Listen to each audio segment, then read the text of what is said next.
Hello, hi everyone. In this video, we are going to study chapter first of class 10 science, chemical reactions and equations.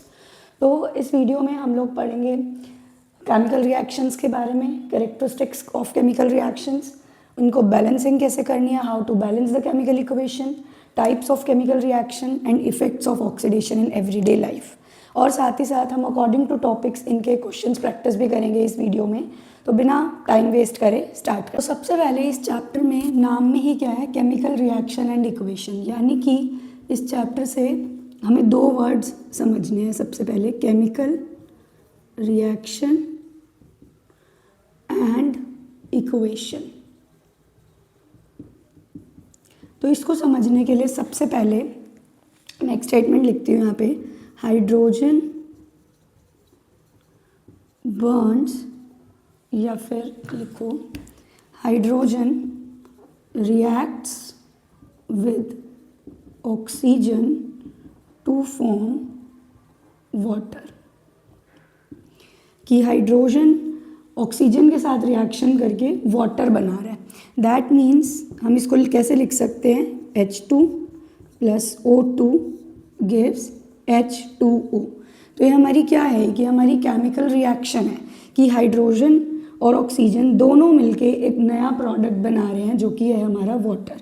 अब यहाँ पे hydrogen की कुछ अलग property होंगी, oxygen की कुछ अलग प्रॉपर्टी होंगी और वाटर की कुछ अलग प्रॉपर्टी होंगी। तो हमारी केमिकल रिएक्शन क्या होती है, वो रिएक्शन जिसके अंदर कुछ चीज़ें मिलके एक नया सब्सटेंस बनाती हैं विद न्यू प्रॉपर्टीज़। तो एक बार इसको डेफिनेशन से समझ लेते हैं। Chemical reaction are the processes in which new substance with new properties are formed. Chemical reaction वो प्रोसेस है जिसके अंदर नया सब्सटेंस बनेगा और जो भी नया सब्सटेंस बनेगा उसकी नई प्रॉपर्टीज़ होंगी। यानी कि यहाँ पे हाइड्रोजन की कुछ डिफरेंट प्रॉपर्टीज़ होंगी, ऑक्सीजन की कुछ अलग प्रॉपर्टी होंगी यहाँ पे। और जब वाटर बन गया, ये जो वाटर बन गया इसके अंदर हाइड्रोजन की अलग प्रॉपर्टी होंगी और ऑक्सीजन की अलग प्रॉपर्टी होंगी। फिर कह रहा है during a chemical reaction atoms of one element do not change with those of another element. अगर हम यहाँ पे अपने लेफ्ट हैंड साइड पे यहाँ पे हाइड्रोजन ले रहे हैं तो यहाँ पे भी हाइड्रोजन ही रहेगा। ऐसा नहीं है कि यहाँ पे हाइड्रोजन और ऑक्सीजन लिया और यहाँ पे कुछ और आ गया, यहाँ पे मान लो जिंक आ गया या मान लो यहाँ पे हीलियम आ गया। ऐसा नहीं है, जो भी एलिमेंट हम लेफ्ट साइड पे लेंगे वही एलिमेंट हमारा राइट साइड पे आएगा, बस उसकी प्रॉपर्टीज़ चेंज हो जाएंगी। Only a rearrangement of atom take place in a chemical reaction. सिर्फ उन एलिमेंट्स का क्या होगा, रीअरेंजमेंट। रीअरेंजमेंट का मतलब यहाँ पे वो हाइड्रोजन दो है, दो एटम है, इधर भी दो है, यहाँ पे ऑक्सीजन के एटम दो हैं, यहाँ पे एक हो गया, तो सिर्फ उसका रीअरेंजमेंट हो जाएगा। और फर्दर फिर इसको हम आगे बैलेंसिंग में इक्वल भी करेंगे। रीअरेंजमेंट का मतलब आगे पीछे हो जाएगा, कंपाउंड्स नए बन जाएंगे, H2O में ऑक्सीजन आगे, इस तरह से रीअरेंजमेंट हो जाएगा, but elements will be same. यहाँ हाइड्रोजन लिया है, ऑक्सीजन लिया है, तो यहाँ भी हमारा हाइड्रोजन एंड ऑक्सीजन ही होगा। इसके बाद अब जो एलिमेंट्स हमारे रिएक्शन में पार्ट लेते हैं, यानी कि जो हम लेफ्ट साइड पे लिखते हैं, उनको हम क्या बोलते हैं, रिएक्टेंट्स। और जो हमारा नया प्रोडक्ट बनता है, जो हमारा राइट साइड पे बनता है, उसको हम क्या बोलते हैं, प्रोडक्ट। तो ओके, अब यहाँ से आप लोग का एक क्वेश्चन आता है मैग्नीशियम रिबन वाला, बहुत बार पूछा गया है कि मैग्नीशियम लेते हैं एज रिबन और उसको एयर यानी ऑक्सीजन के प्रेजेंस में हीट किया जाता है, तो वाइट कलर का पाउडर फॉर्म होता है, that is magnesium oxide, MgO। और जब ये मैग्नीशियम ऑक्सीजन की प्रेजेंस में हीट करा जाता है तो ये बहुत ही डेजलिंग वाइट फ्लेम देता है। डेजलिंग वाइट फ्लेम का मतलब है बहुत ब्राइट वाइट फ्लेम देता है और वाइट कलर का पाउडर बनाता है magnesium oxide.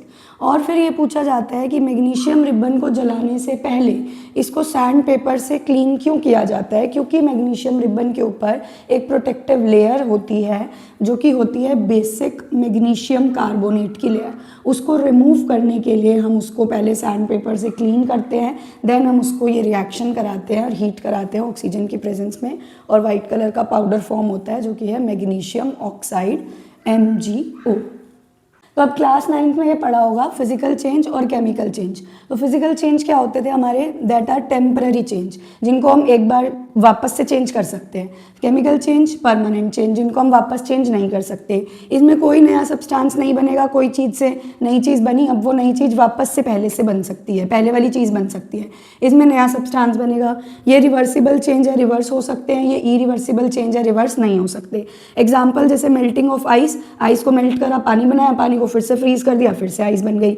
Burning of candle, candle को मेल्ट करके हम वैक्स बना सकते हैं और वैक्स को फिर से जमा के हम कैंडल बना सकते हैं। लेकिन बर्निंग ऑफ कैंडल हमारी फिजिकल और केमिकल दोनों ही कंसीडर करी जाती है।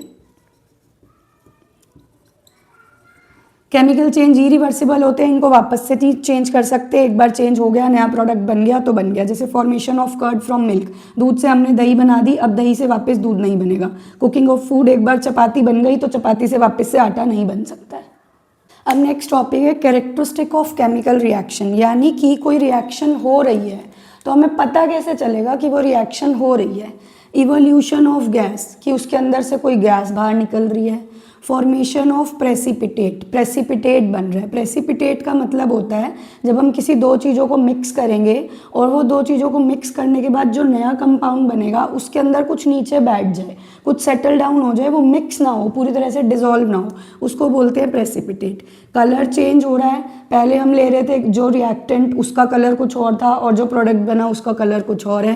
टेम्परेचर चेंज हो रहा है और change in state, state change हो रही है। तो पहले समझते हैं evolution of gas. Evolution of gas यानी गैस बाहर निकल रही है तो हमें पता चल जाएगा कि कोई ना कोई रिएक्शन हो रही है। हमने एक कॉनिकल फ्लास्क ली और इस कॉनिकल फ्लास्क में हमने ले लिया जिंक और डाल दिया H2SO4 सल्फ्यूरिक एसिड, तो हाइड्रोजन गैस के बबल्स निकलने लग जाते हैं, यानी हाइड्रोजन गैस बाहर निकल रही है। तो रिएक्शन क्या होएगी, zinc plus H2SO4 gives ZnSO4 plus H2, H2 gas निकल गई बाहर। अभी H2SO4 जिंक सल्फेट, ये फॉर्मूले कैसे बने, ये सब चीज़ें आप 9th क्लास में पढ़ चुके हो कि ये फॉर्मूलेज कैसे बनेंगे। जिसको अभी भी नहीं आते तो हम थोड़ा और आगे डिस्कस कर लेंगे।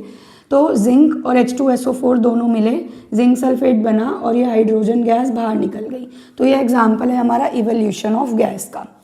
एक और एग्जाम्पल है Na2CO3 प्लस HCl, क्या बनाएगा, NaCl plus H2O plus CO2। इसके अंदर हमारी गैस इवॉल्व होती है CO2 गैस। तो ये इससे हमें क्या पता चल रहा है कि गैस बाहर निकल रही है, इसका मतलब भैया कोई ना कोई रिएक्शन हुई है। तो जिंक प्लस H2SO4 मिला, हाइड्रोजन गैस बाहर निकली। Na2CO3 sodium carbonate and hydrochloric acid मिला,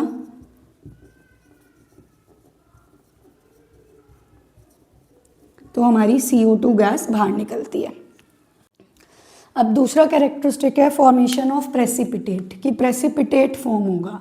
प्रेसिपिटेट होता क्या है, solid product which separates out from the solution during a chemical reaction. जब एक केमिकल रिएक्शन हो रही है, हम किन्हीं दो चीज़ों को, तीन चीज़ों को मिक्स कर रहे हैं, तो उसमें से सॉल्यूशन में से एक अलग ही चीज़ दिखाई देगी, उसको हम बोलेंगे प्रेसिपिटेट। इसके लिए ये बहुत फेवरेट क्वेश्चन है, ये बहुत बार पूछा जाता है। Potassium iodide plus lead nitrate gives lead iodide plus potassium nitrate. तो पहले पोटेशियम आयोडाइड को लिखेंगे कैसे, Ki, क्योंकि K की वैलेंसी भी 1, I की वैलेंसी भी 1, तो फॉर्मूला क्या बनेगा, Ki एक्वा स्टेट में लिया, PbNO3, Pb की 2, NO3 की 1, तो PbNO3 होल ट्वाइस बना, PbI2 और KNO3 बना। तो जो ये PbI2 बनता है ये PPT बन जाता है येलो कलर का, यानी हमने एक सॉल्यूशन लिया और उस सॉल्यूशन के अंदर हमने Ki और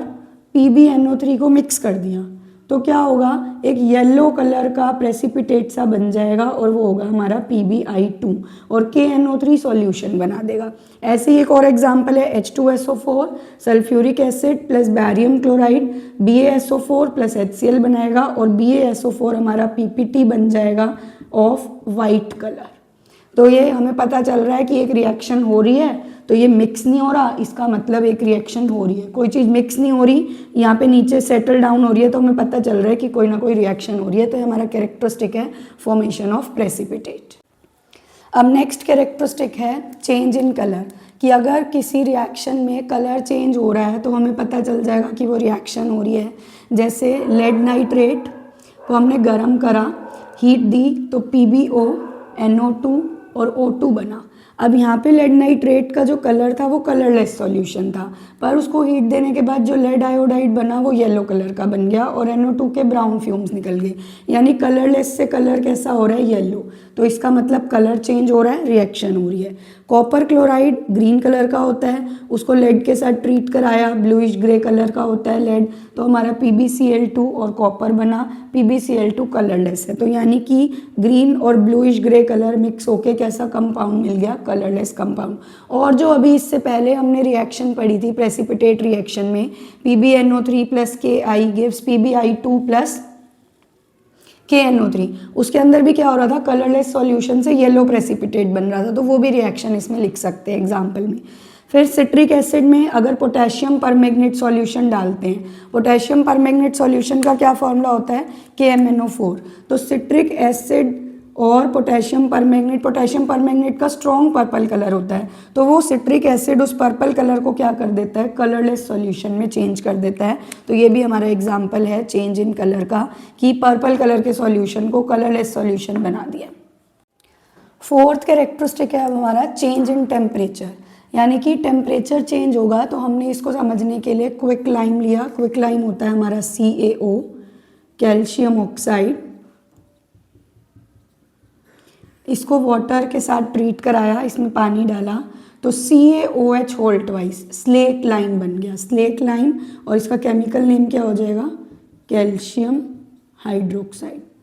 और इस रिएक्शन में बहुत सारी हीट बनती है, यानी कि हम जो बीकर ले रहे हैं उस बीकर के अंदर हमने कैल्शियम ऑक्साइड लिया CaO एंड देन पानी डाल दिया H2O।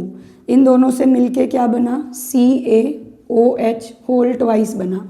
अब ये बीकर को हम टच करके देखेंगे ना तो बीकर गर्म हो जाएगा, इसका मतलब यहाँ पे बहुत सारी हीट प्रोड्यूस हो रही है। एक और एग्जांपल है zinc + H2SO4, zinc sulphate + H2। इसको हमने इवोल्यूशन ऑफ गैस में भी पढ़ा था। तो इसके अंदर जो जिंक सल्फेट और H2 गैस बन रही है, इसमें भी जो हमारी कॉनिकल फ्लास्क होगी वो गर्म हो जाएगी, इसका मतलब इसके अंदर भी बहुत सारी हीट प्रोड्यूस हो रही है। तो अब on the basis of heat हमारी रिएक्शंस दो तरह की होती हैं। हीट के अकॉर्डिंग, हीट के बेसिस पे हमारी रिएक्शन दो तरह की होती हैं, endothermic and exothermic. Endothermic reaction and exothermic reaction. Endothermic reaction जिसके अंदर हमें हीट देनी पड़ती है, हमें हीट एब्जॉर्ब करानी पड़ती है रिएक्शन के लिए, और एक्सोथर्मिक में हमें हीट बाहर निकली हुई मिलती है, यानी हीट इसके अंदर इवॉल्व होगी। जब हीट बाहर निकल रही है तो एक्सोथर्मिक रिएक्शन, और जब हीट हमें देनी पड़ रही है तो एंडोथर्मिक रिएक्शन। तो अभी जो हमने ये दो एग्जांपल्स पढ़े हैं, स्लेट लाइम वाला और जिंक सल्फेट वाला, उन दोनों में हीट बाहर निकल रही है, तो वो दोनों ही रिएक्शन हमारी क्या हैं, CaOH ट्वाइस वाली और ZnSO4 वाली, दोनों ही रिएक्शन हमारी किसके अंदर आएंगी, एक्सोथर्मिक रिएक्शंस में। अब नेक्स्ट कैरेक्टरिस्टिक है केमिकल रिएक्शन का चेंज इन स्टेट, यानी कि अब कोई रिएक्शन हो रही है और उसकी स्टेट चेंज हो रही है तो हमें पता चलेगा कि वो रिएक्शन हो रही है। Combustion reaction of wax is characterised by changing state from solid to liquid and gas. जब हम किसी वैक्स को, कैंडल वैक्स को बर्न करते हैं तो उस टाइम पे लिक्विड एंड गैस दोनों फॉर्म होता है, यानी कि सॉलिड से हमारी स्टेट चेंज हो रही है लिक्विड एंड गैस में। तो इसका मतलब द रिएक्शन इज प्रोसीडिंग। अब हमने इतना सब कुछ पढ़ लिया केमिकल रिएक्शंस के बारे में कि केमिकल रिएक्शन होती क्या है, फिजिकल चेंजेस होते हैं केमिकल रिएक्शन में, केमिकल चेंजेस होते हैं, कोई केमिकल रिएक्शन हो रही है तो हमें पता कैसे चलेगा। अब नेक्स्ट चीज़ थी क्या थी हमारी, इक्वेशन, केमिकल इक्वेशंस। तो केमिकल इक्वेशन की पहले तो डेफिनेशन क्या कहती है, the method of representing a chemical reaction with the help of symbols, formulae of the substance involve in it. यानी कि एक केमिकल इक्वेशन, हमारी केमिकल इक्वेशन को रिप्रेजेंट करने का क्या मतलब है, किस तरीके से रिप्रेजेंट करते हैं, वो मेथड जिससे हम एक केमिकल रिएक्शन को सिंबल्स की हेल्प से, फॉर्मूलों की हेल्प से डिनोट करके फिर हम उसको रिप्रेजेंट करके बता देते हैं एक रिएक्शन की फॉर्म में, उसको हम कहते हैं केमिकल इक्वेशन। जैसे हमने जिंक को यहाँ पे Zn ले लिया, ये जिंक का सिंबल है। H2SO4 को, सल्फ्यूरिक एसिड को हमने H2SO4 लिया, जिंक सल्फेट बना, हाइड्रोजन बना। और फिर ये मैंने पहले ही बताया था, जो सब्सटेंस लेफ्ट हैंड साइड होते हैं, जिनको हम लेते हैं, जिनको हम कंबाइन करके कोई सॉल्यूशन बना रहे होते हैं, उनको हम बोलते हैं रिएक्टेंट। तो the substance which combine are known as reactant, और जो नया सब्सटेंस बनेगा, the new substance formed are known as product. तो ये दोनों हमारे प्रोडक्ट हैं और ये दोनों हमारे रिएक्टेंट हैं। अब जो केमिकल इक्वेशंस हैं वो दो तरीके की होती है, एक बैलेंस केमिकल इक्वेशन और एक unbalance chemical equation. Balance chemical equation has an equal number of atoms of different elements in the reactant and product. हमारा रिएक्टेंट क्या है, ये वाली साइड रिएक्टेंट है और ये वाली साइड क्या है, प्रोडक्ट। तो वो कह रहे हैं कि रिएक्टेंट में जितने भी एलिमेंट हैं उनके नंबर ऑफ एटम्स, और प्रोडक्ट में जो भी एलिमेंट है वो तो सेम ही होंगे, जो एलिमेंट यहाँ होंगे वही एलिमेंट यहाँ होंगे। तो जो एलिमेंट्स रिएक्टेंट में है वो एलिमेंट्स, जो रिएक्टेंट प्रोडक्ट में है वो एलिमेंट, यानी कि दोनों सेम एलिमेंट, उनके नंबर ऑफ एटम्स दोनों साइड अगर बराबर है तो वो रिएक्शन हमारी, इक्वेशन हमारी बैलेंस्ड है। और अगर दोनों साइड हमारे एटम्स बराबर नहीं है तो हमारी वो रिएक्शन अनबैलेंस है। जैसे देखो यहाँ पे जिंक एक एटम है, इधर भी जिंक का एक एटम है, हाइड्रोजन इधर दो एटम है, इधर भी दो एटम है, सल्फर इधर एक एटम है, एक एटम है, ऑक्सीजन के चार हैं और इधर चार हैं। दैट मीन्स ये वाली रिएक्शन हमारी बैलेंस है। अनबैलेंस में देखो, हाइड्रोजन के एटम कितने हैं, दो, ऑक्सीजन के कितने हैं, दो, हाइड्रोजन के यहाँ दो, यहाँ भी कितने हैं, दो, ऑक्सीजन के यहाँ दो और यहाँ एक। तो इसका मतलब ये वाली रिएक्शन हमारी बैलेंस नहीं है। तो अब हमें ये सीखना है कि इस तरह की अगर रिएक्शन आती है तो उसको बैलेंस कैसे करना है। टू बैलेंस केमिकल इक्वेशन, अब अगर हमें कोई अनबैलेंस केमिकल इक्वेशन दे दी जाती है तो उसको बैलेंस कैसे करना है। तो सबसे पहले हमें क्या करना है, ये साइड क्या है हमारी रिएक्टेंट साइड, ये साइड क्या है हमारी प्रोडक्ट साइड। सबसे पहले हम सिंपल सिंपल रिएक्शन से स्टार्ट करेंगे। तो हमें क्या करना है, सबसे पहला स्टेप क्या है, हमें लेफ्ट हैंड साइड पे और राइट हैंड साइड पे ये जो एलिमेंट्स हैं उनको, जितने भी अलग अलग एलिमेंट्स हैं उन सब के अलग अलग नाम लिख लेने हैं कि कौन कौन से एलिमेंट हमारे पास प्रेजेंट है। तो यहाँ पे लिखो left hand side, right hand side, और अपने जितने भी ये डिफरेंट डिफरेंट एलिमेंट्स हैं सबके नाम लिखने स्टार्ट कर दो। हमारा एलिमेंट एक यहाँ पे क्या है, हाइड्रोजन, और क्या है, ऑक्सीजन। तो इधर भी हाइड्रोजन और ऑक्सीजन होगा, हाइड्रोजन ऑक्सीजन। इधर हाइड्रोजन के एटम कितने हैं, टू, इधर हाइड्रोजन के एटम कितने हैं, टू, इधर ऑक्सीजन के एटम कितने हैं, दो, इधर कितने एटम है, वन। यानी कि हाइड्रोजन तो हमारा बैलेंस है, हाइड्रोजन को हमें कुछ नहीं छेड़ना है, हमें सिर्फ ऑक्सीजन को क्या करना है, इस वन को टू कर देना है, क्योंकि जितना पहले से लिखा है उसको हम कम नहीं कर सकते, हम बढ़ा सकते हैं। और दूसरी चीज, यहाँ पे कोई छेड़छाड़ नहीं करनी है, इधर हम कुछ भी ऐड या रिमूव नहीं कर सकते हैं, यहाँ से ना ही कोई नंबर हम चेंज कर सकते हैं, ना ही अपनी मर्जी से कोई ऐड कर सकते हैं। हमें कहाँ पे अलाउड है नंबर ऐड करना, इधर, इधर हम कितना भी नंबर लिख सकते हैं। तो हमें क्या करना है, इस ऑक्सीजन को हमें दो करना है। तो अगर मैं यहाँ पे टू लिख दूँ, यहाँ पे मैं 1 × 2 कर दूँ तो ये 2 हो जाएगा, ऑक्सीजन बैलेंस हो गई। लेकिन अब हाइड्रोजन क्या हो गई, यहाँ पे 2 × 2 4 हो गया, और इधर क्या था, दो, यानी कि इधर भी अब हमें कितना करना पड़ेगा, 4 करना पड़ेगा। तो यहाँ पे भी एक 2 लगा दो और ये हो गई बैलेंस। अब अपना क्रॉस चेक कर लो, 2 × 2 4, यहाँ भी 2 × 2 4, 2 2, तो ये हो गई हमारी बैलेंस। नेक्स्ट देखो N2O2 NO। सबसे पहले क्या करेंगे, इधर लिखेंगे एलिमेंट्स NO, इधर भी लिखेंगे NO। नाइट्रोजन कितने हैं यहाँ पे, दो, इधर कितने हैं, एक, ऑक्सीजन यहाँ कितने हैं, दो, इधर कितने हैं, एक। यानी हमें क्या करना है, दोनों को ही दो दो करना है। तो बिल्कुल सिंपल है, इधर दो लगा दो, ये भी 2 हो गया और ये भी 2 हो गया और ये बैलेंस हो गई। अब इसमें देखो कौन कौन से एलिमेंट प्रेजेंट है, K, Cl और O।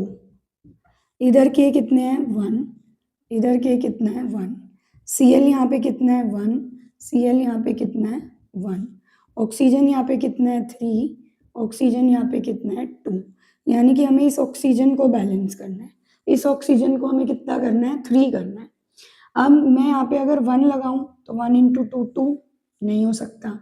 अगर मैं यहाँ पे 2 लगाऊंगी, 2 इंटू 2 4, 4 ठीक है, लेकिन यहाँ पे तो 4 नहीं कर सकते ना, यहाँ पे तो हम कोई भी नंबर ऐसा नहीं लगा सकते, कोई भी मल्टीपल ऐसा नहीं लगा सकते जो इस 3 को 4 कर देगा, तो नहीं आएगा 2 भी। अगर मैं यहाँ पे 3 लगा दूँ तो 3 इंटू 2 क्या हो गया 6, और इधर भी 2 लग सकता है, 2 इंटू 3 6 हो गया। तो ऑक्सीजन तो हो गया बैलेंस, लेकिन अब इस ऑक्सीजन के चक्कर में हमारा पोटेशियम का अमाउंट हिल गया, नंबर ऑफ एटम हिल गए, क्लोरीन के नंबर ऑफ एटम हिल गए। तो पोटेशियम अब कितने हो गए यहाँ पे 2, पहले कितने थे 1, 2 हो गए। तो इधर भी हमें कितना करना पड़ेगा 2 करना पड़ेगा, तो यहाँ पे मैं 2 लगा दूँ, ये पोटेशियम मेरा हो गया 2। क्लोरीन भी अब यहाँ पे 2 लगाने से क्या हो गया 1 था 2 हो गया, इंटू 2 2 हो गया, तो इधर भी 2 लगाने से क्या हो गया ये 2 हो गया। तो अब ये रिएक्शन हमारी बैलेंस्ड हो गई, ठीक है। देखो अभी क्वेश्चन देखो, consider the following equation and हमें बतानी है value of P Q R, P Q R and S B, इधर दिया नहीं है, पी क्यू आर एस की हमें वैल्यू बतानी है, यानी कि हमें बैलेंस करना है, सिंपल।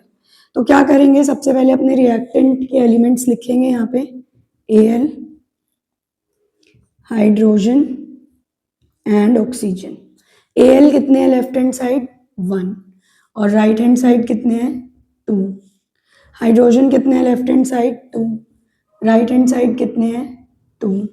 ऑक्सीजन कितने हैं left hand side 1, right hand side कितने हैं 3। यानी कि एल्यूमिनियम भी बैलेंस करना है, ऑक्सीजन भी बैलेंस करना है। एल्यूमिनियम को हमें इस वाले रिएक्टेंट वाले को 2 करना है, और ऑक्सीजन को हमें 3 करना है, और हाइड्रोजन ऑलरेडी बैलेंस है, ये हाइड्रोजन बैलेंस है। तो देखो अगर मैं इसको, इस एल्यूमिनियम को मुझे 2 करना है, यहाँ पे ऑलरेडी 2 है, यहाँ पे 1 है, तो इंटू 2 कर दूं, तो यानी कि इस P की जगह 2 आ सकता है, P कैन बी 2, ठीक है। अभी आगे चलते हैं, फिर ऑक्सीजन 1 है, 3 करना है, यानी कि इंटू 3 अगर कर दूं तो बैलेंस हो जाएगा, तो Q की जगह हम यहाँ पे लिख देते हैं 3, ठीक है। फिर इसके बाद है R, R की जगह क्या आएगा, अब मैंने यहाँ पे जब इस ऑक्सीजन को 3 करा, तो यहाँ पे मेरे हाइड्रोजन भी तो कितने हो गए 3 इंटू 2 6 हुए ना, ऑक्सीजन के आगे यहाँ पे 3 लगाया, पूरे H2O के आगे 3 लगाया है, तो ऑक्सीजन तो 3 हुए, जो हाइड्रोजन यहाँ पे 2 थे वो भी तो इंटू 3 हो गया, यानी 6 हो गए, तो यहाँ पे हमारे हाइड्रोजन अब 6 हो गए। तो इसका मतलब यहाँ पे मेरे को हाइड्रोजन कितने करने पड़ेंगे 6 करने पड़ेंगे, और यहाँ पे मेरे ऑक्सीजन कितने हैं 3, तो यहाँ पे मुझे हाइड्रोजन को 6 कैसे करना पड़ेगा, 2 है, 2 इंटू 3 कर दूं 6 हो जाएगा, तो यहाँ पे भी हमने क्या लिख दिया 3, 6 हो गया। अब बचा R, R को अब हम क्या करें कि ये बैलेंस हो जाए पूरी, अभी एल्यूमिनियम यहाँ 2 है, ठीक है बैलेंस है। हाइड्रोजन या 3 इंटू 2 6 है, 3 इंटू 2 6 है, बैलेंस है। ऑक्सीजन या 3 इंटू 1 3 है, 3 है, बैलेंस है। तो R में तो हम कुछ भी नहीं लिखेंगे ना, तो ठीक है, ये तो हम R में लिख देते हैं 1, 1 मीन्स एज इट इज रहेगा, ये 1 इंटू 2 2 और 3, तो कौन सा ऑप्शन करेक्ट है, P2 Q3 R1 और S3, तो C is the correct answer. Number second देखो, 2024 में आया हुआ क्वेश्चन है ये, जिंक नाइट्रेट को हीट किया तो zinc oxide, nitrogen dioxide and oxygen product बना। तो सारे डिफरेंट एलिमेंट्स लिख लो, zinc, nitrogen and oxygen. Zinc कितने हैं लेफ्ट हैंड साइड 1, नाइट्रोजन कितने हैं 2, और ऑक्सीजन कितने हैं 3 इंटू 2 6। फिर इस साइड देखो, प्रोडक्ट की साइड, जिंक कितने हैं 1, ऑक्सीजन कितने हैं 1 2 3 4 5, और नाइट्रोजन कितने हैं 1। यानी कि हमें नाइट्रोजन को सबसे पहले बैलेंस करना है, नाइट्रोजन इस साइड 2 है और इधर 1 है, तो हमें इस नाइट्रोजन को 2 करना है, इंटू 2 कर देंगे, यहाँ पे 2 लगा दो अगर, तो नाइट्रोजन तो हो गई बैलेंस। पर अब नाइट्रोजन को बैलेंस करने के लिए यहाँ पे क्या हुआ, 2 इंटू 2 4, 4 प्लस 2 6, और 6 और 1 7 हो गए। यहाँ पे प्रोडक्ट में हमारे ऑक्सीजन कितने हो गए, 7। यहाँ पे कितने थे, 6, हमें कितने चाहिए अब यहाँ पे 7। तो अब हम क्या करेंगे, यहाँ पे क्या करें, यहाँ पे हमें एक ऑक्सीजन बढ़ाना है तभी 7 हो जाएंगे। उससे पहले अगर मैं यहाँ पे क्या करूँ, यहाँ पे मैं अगर इसको 7 तो कर नहीं सकते, तो पहले हमें इसको 8 करना पड़ेगा, ताकि यहाँ पे हम 2 बढ़ा देंगे, क्योंकि एक तो बढ़ा नहीं सकते, क्योंकि अगर यहाँ पे 1 भी लगाएंगे तो 1 का वही मल्टीपल सेम ही आएगा। तो हम यहाँ 2 बढ़ा सकते हैं, हम यहाँ पे 8 कर सकते हैं। तो 8 को करने के लिए पहले हमें इसको 8 करना पड़ेगा। तो अगर मैं यहाँ पे भी 2 लगा दूँ, y की जगह भी 2 लगा दूँ, y की जगह भी 2 लगा दूँ, तो ये ऑक्सीजन कितने हो गए अब, 2। 2 इंटू 2 4 और 2 6, और 6 और 2 8 हो गए। और इधर ऑक्सीजन कितने थे, 6 थे। अब हमें यहाँ पे 8 करना पड़ेगा। यहाँ पे 8 करने के लिए हम क्या करें, अगर हम यहाँ पे 2 लगाएं तो 3 2 जा 6, 6 2 जाए तो 12 हो गए। तो यानी कि अभी भी ये बैलेंस नहीं है। अब जिंक को देखो, जिंक जब यहाँ पे नाइट्रोजन हमारी बैलेंस हो गई, ऑक्सीजन को हमें बैलेंस करने के लिए यहाँ पे हमें 2 लगाना पड़ेगा पहले जिंक के लिए। यहाँ पे अगर 2 लगाया तो क्या होगा, जिंक 2 हो गए, यहाँ पे जिंक यहाँ पे 2 थे, हमने जिंक को बैलेंस कर दिया। यहाँ पे हमने जिंक को 2 करा था, ऑक्सीजन के चक्कर में जिंक यहाँ पे अनबैलेंस हो गई थी, 2 हो गई थी, इधर 1 हो गई थी, तो यहाँ भी हमने 2 लगाया, तो जिंक वापस से हमारी हो गई बैलेंस। अब सिर्फ हमारा क्या बचा है, हमारा बच गया यहाँ पे ऑक्सीजन। इधर ऑक्सीजन हमारे हो गए 2 6 और 2 8 हो गए। तो हमें यहाँ पे क्या करना पड़ेगा, यहाँ पे कितने ऑक्सीजन हो गए, 2 इंटू 3 इंटू 2 6, 6 इंटू 2 12 हो गए यहाँ। तो अब यहाँ पे ऑक्सीजन हो गए 12, और यहाँ पे अभी भी कितने हैं, 8। अब यहाँ पे हमें कितने करने पड़ेंगे, 12, यानी हमें कितने बढ़ाने पड़ेंगे, 4 बढ़ाने पड़ेंगे। तो हम क्या करेंगे, अब यहाँ पे अगर हम Z की जगह, इस Z की जगह 2 ना लगा के 4 लगा दें, 4 लगा दें, तो 4 इंटू 2 8, और 8 और 2 10, और 10 और 2 12 हो गए। ये 12 हो गए, ये भी 12 हो गए। ठीक है, ये बैलेंस हो गया, जिंक भी बैलेंस हो गया। अब बचा नाइट्रोजन। अब नाइट्रोजन कितने हो गए, यहाँ पे जब हमने 2 लगाया तो ये नाइट्रोजन ऑलरेडी 2 थे, 2 लगाया तो कितने हो गए, अब 4 हो गए। और इधर जब हमने 4 लगाया तो ये भी कितने हो गए, 4 हो गए। तो ये अब हमारी बैलेंस है। तो यानी कि हमने जिंक के आगे लगाया 2, एक्स के आगे 2, वाई के आगे हमने लगाया 2, तो ये ऑप्शन तो कैंसिल हो गया, 4 है, ये भी 4 है। इन दोनों में से देखो, वाई के आगे लगाया 2 तो ये 2, तो ये करेक्ट है, और जेड के आगे लगाया 4। क्वेश्चन नंबर 3 देखो, अब sodium reacts with water to form sodium hydroxide and hydrogen gas. Balance equation is, हमें इसमें बताना है कि कौन सी करेक्ट बैलेंस्ड इक्वेशन है। Na plus H2O, NaOH H2। यहाँ पे सोडियम कितने हैं, 1, यहाँ पे कितने हैं, 2, गलत हो गया। यहाँ पे सोडियम कितने हैं, 2, यहाँ पे सोडियम कितने हैं, 2, यहाँ पे हाइड्रोजन कितने हैं, 2 इंटू 2 4, और इधर कितने हैं, 2 इंटू 4, और ऑक्सीजन कितने हैं, इधर 2, और इधर कितने हैं, 2। तो करेक्ट ऑप्शन इज बी। इसमें देखो, 2 सोडियम 1 सोडियम, गलत हो गया। 2 सोडियम 2 सोडियम, ठीक है। 2 हाइड्रोजन, 2 और 2 4 हाइड्रोजन, गलत हो गया। ठीक है, तो B option is correct. Question देखो, barium chloride reacts with aluminium sulphate to give aluminium chloride and barium sulphate. Barium chloride reaction कर रहा है एल्यूमिनियम सल्फेट के साथ। तो बैरियम क्लोराइड को कैसे लिखते हैं, BaCl2। कैसे, क्योंकि Ba की वैलेंसी क्या होती है, 2, और क्लोरीन की क्या होती है, 1। तो क्या बना हमारा फॉर्मूला, BaCl2। ये कंसेप्ट आप पूरा 9th क्लास में पढ़ के आ चुके हो। तो BaCl2 plus aluminium sulphate, aluminium और सल्फेट इज SO4। एल्यूमिनियम की वैलेंसी 3, SO4 की 2, तो क्या फॉर्मूला बना, Al2SO4 3, Al2SO4 3। क्या बना रिएक्शन करने के बाद, aluminium chloride AlCl3 plus barium sulphate BaSO4। इसको हमें बैलेंस करना है। तो बैरियम सबसे पहले एलिमेंट्स लिखेंगे यहाँ पे BaCl AlSO, ये 5 एलिमेंट्स हैं। Ba रिएक्टेंट साइड कितना है 1, क्लोरीन कितना है 2, एल्यूमिनियम कितना है 2, सल्फर कितना है 3 और ऑक्सीजन कितना है 12। Ba प्रोडक्ट की साइड कितना है 1, Cl कितना है 3, एल्यूमिनियम कितना है 1, सल्फर कितना है 1 और ऑक्सीजन कितना है 4। तो अब हमें इसको बैलेंस करना है। देखो बैरियम ऑलरेडी बैलेंस है, क्लोरीन यहाँ 2 यहाँ 3, इधर हमें क्या करना पड़ेगा 3 करना पड़ेगा। अगेन फिर 3 नहीं कर सकते हैं तो क्या करेंगे इंटू 3 करेंगे, 6 होगा। तो यहाँ पे मैंने कर दिया 3 इंटू 2 6, और इधर 3 है तो इधर 2 कर दिया, तो ये कितना हो गया 6। अब क्लोरीन तो बैलेंस हो गया, पर इसको 3 लगाने की वजह से यहाँ बैरियम भी कितना हो गया 3 हो गया। तो हमें इस बैरियम को भी कितना करना पड़ेगा 3 करना पड़ेगा। ये हो गया हमारा 3।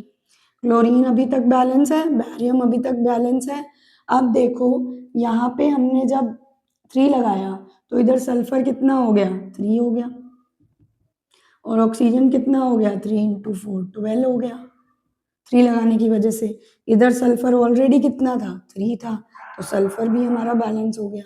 ऑक्सीजन इधर कितना था 12 था, 3 लगा के यहाँ 12 कर दिया, ये भी बैलेंस हो गया। बच गया हमारा एल्यूमिनियम, एल्यूमिनियम इधर कितना था 2, और इधर जब हमने 2 लगाया तो ये भी क्या हो गया बैलेंस 2। तो इस तरह से आपको रिएक्शन लिख के दिखानी थी एंड देन बैलेंस करके दिखानी थी। ये आपका प्रीवियस ईयर बोर्ड क्वेश्चन है।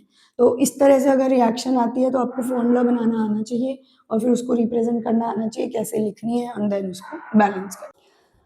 Question number 5 is the balance chemical equation between quick lime and water is.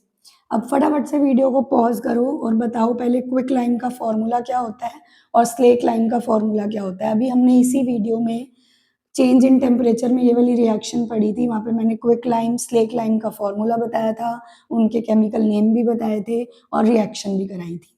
तो वो रिएक्शन क्या थी, quick lime plus water give slack lime plus heat, और बहुत ही विग्रस रिएक्शन होती है, बहुत ज़्यादा हीट निकलती है।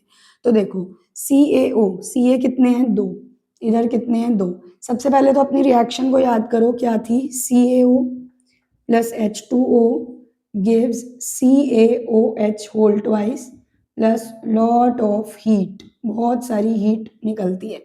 तो सबसे पहले तो यहाँ पे आ गया ऑक्सीजन, ये गलत हो गया। यहाँ पे आ गया हाइड्रोजन, ये गलत हो गया। यहाँ पे भी आ गया हाइड्रोजन, ये गलत हो गया। तो ये वाली रिएक्शन हमारी ठीक है। अब एक बार देख लो कि बैलेंस भी ठीक है। कैल्शियम 1 1, ऑक्सीजन 1 और 1 2, एक ये रहा और एक ये रहा, और यहाँ पे 2 हो गया, और हाइड्रोजन यहाँ 2 और ये भी 2। तो option C is correct. Next question भी हमारा उसी रिएक्शन पे है। Assertion reason, reaction of quick lime plus water is an exothermic reaction.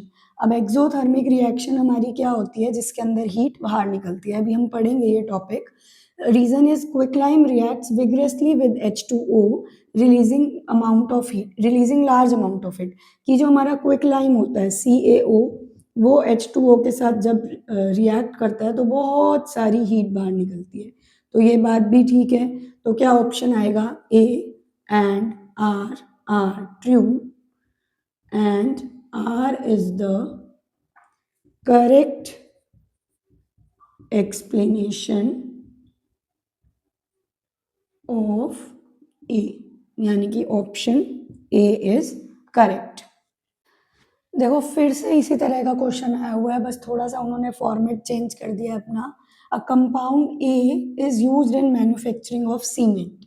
When dissolved in water, it evolves large amount of heat and compound B।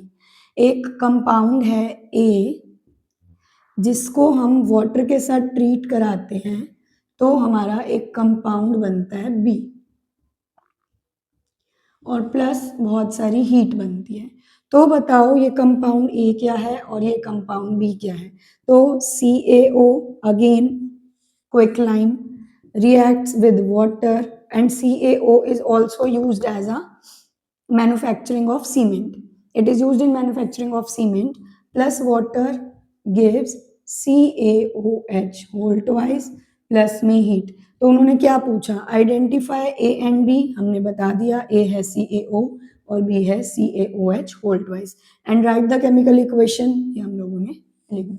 तो एक ही question को कितने अलग अलग तरीकों से पूछा गया है, तो ये क्वेश्चन बार बार से आ रहा है, ये इंपॉर्टेंट क्वेश्चन है,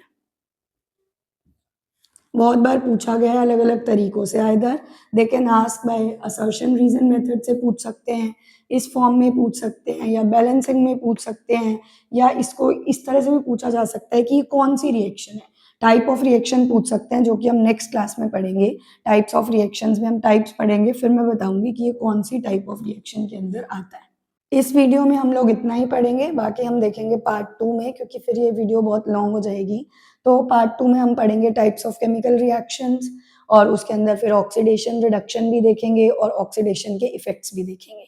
till then take care and do like and subscribe the channel.